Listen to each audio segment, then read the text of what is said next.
काँग्रेसला फोडा आणि काँग्रेसला रिकामी करा, अशा प्रकारे खरं तर कानमंत्र चंद्रशेखर बावनकुळे यांनी भाजप पदाधिकाऱ्यांना दिलेला आहे। बावनकुळेंचे कार्यकर्त्यांना काँग्रेस फोडण्याचे आदेश पाहायला मिळतात। शिवसेना राष्ट्रवादी नंतर आता भाजपच्या निशाण्यावर काँग्रेस आहे का असा सवाल आता विचारला जातोय। काँग्रेस कार्यकर्त्यांना त्यांच्या पक्षाकडून अपेक्षा नाहीत। पुण्यात भाजप पदाधिकारी बैठकीत बावनकुळेंनी हे वक्तव्य केले। जितका काँग्रेस पक्ष रिकामा होईल तितका आर्थिक फायदा होईल। लोकशाही मराठीच्या हाती बावनकुळेंची ही ऑडिओ क्लिप लागलेली आहे।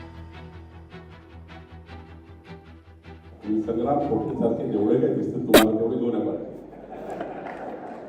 काय म्हटलं मी उदाहरण आता काँग्रेस खाली करू तुम्ही तुमची चिंता नको करा तुमच्याकडे बसलो ना आम्ही तुम्ही आपलं माझं काय होईल चक्करमध्ये करावं माझं काय होईल त्याला आणलं तर तुम्ही काँग्रेस पार्टी खाली करू नका काँग्रेस पार्टी जेवढी तुम्ही कमी कराल तेवढा तुमचा राजकीय फायदा आहे तुमच्याकडे देवेंद्रजी आहे मी आहे मुरली अण्णा मोड बसलाय आम्ही सारू बसलाय आम्ही तुम्हाला नाही देऊ त्याला नाही देणार भाजपा जेव्हा तिकीट येतं तेव्हा भारतीय जनता पार्टी ही आपल्या कार्यकर्त्यावर विचार करतात नंतर बाकी कार्यकर्ते चंद्रशेखर बावनकुळे हे त्या पक्षाचे राज्याचे अध्यक्ष आहेत ते मंत्री आहेत त्यांना थोडीशी जरी लाज वाटली असती तरी त्यांनी विधान केलं की काँग्रेस फोडा अमुक फोडा तुमचा पक्ष विचारधारेवरती वाढवा तुमची विचारधारा काय आहे त्या विचारधारेनुसार पक्ष वाढवा त्याच्याविषयी आमच्याकडे काहीच म्हणणं आजचा भारतीय जनता पक्ष महाराष्ट्रात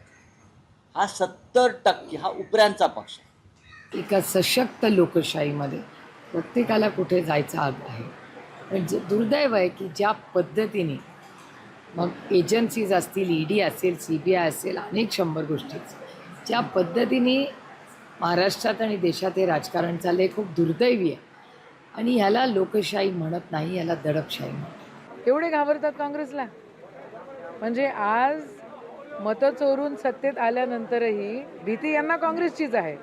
काँग्रेस अशी कोणी खाली करू शकत नाही। काँग्रेस जसं खासदार म्हटले की त्याची मुळं खूप लांबर आहे।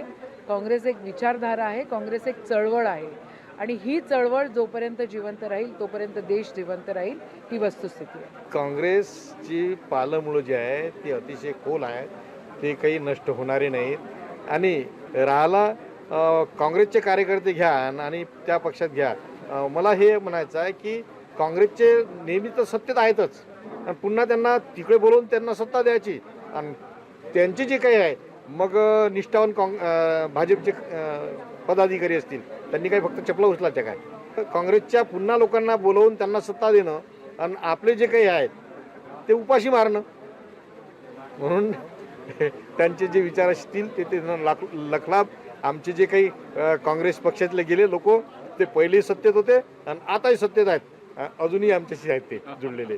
काँग्रेस पक्षाला रिकामं करा त्यांचे कार्यकर्त्यांना घ्या भाजपमध्ये अशी काहीतरी वक्तव्य बावनकुळे साहेबांनी केल्याचं ऐकलंय। खरं म्हणजे कुठलाही पक्ष अशा पद्धतीने संपत नसतो। काँग्रेस हे म्हणजे काही सांगायचे काँग्रेस हे गवत आहे हे कितीही कोणी उठवायचा प्रयत्न केला तरी ते शेवटी खालून त्याला धुमारे फुटणारच आहेत।